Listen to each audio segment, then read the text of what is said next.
There was plays and sports. We are here live. Lomachenko versus the Axeman Walter for post-fight review here.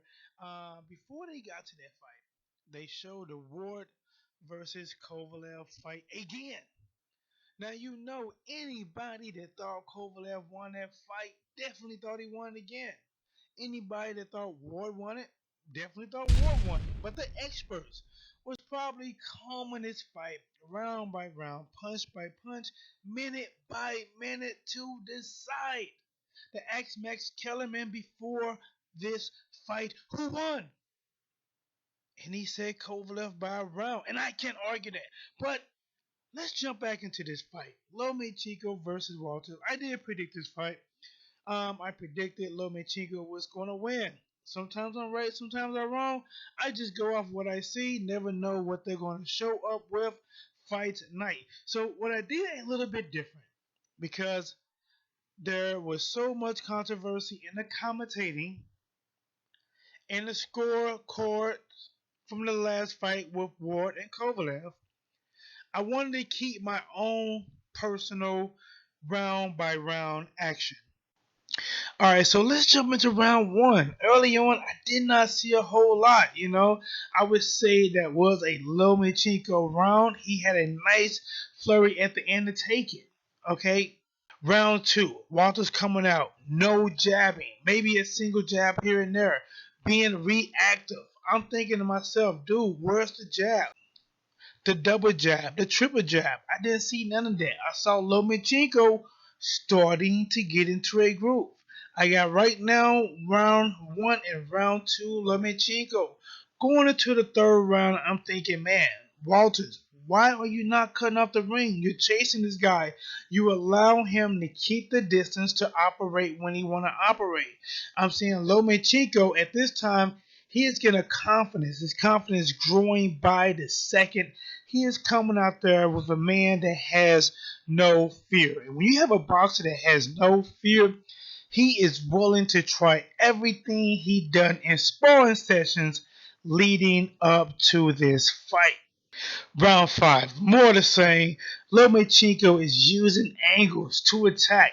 His footwork, he keeping his outside foot on the outside Walter's lead foot. And when he attacks at an angle to where he can land his shot and it will leave Walters unable to land that big right hand because he will slide out to his right and Walters left into a safe position. Round 6, holy smokes, I took my head and turned it to the back. Walters was coming out a little bit more aggressive. He was landing some shots. Lomachenko was still using more angles. Walter was getting off some body shots. Combination by Lomachenko. But at the end of the round, I had to get that one to Lomachenko. We're looking at round 1 through round 6, all in favor of the low man. Now we're coming to round 7. Oh my gosh, Lomachenko is starting to dial in like a 1-900 number, and he knows the girl with the red heels from the commercial is going to answer. He is hitting this guy with vicious combos, body shots, headshots, triple headshots, quadruple headshots, and at the end of the round, he gives him a wave. But as I'm waiting for the 8th round to come out, and there's some commotions, the Walter, the Axe Man, has been axed. He quits.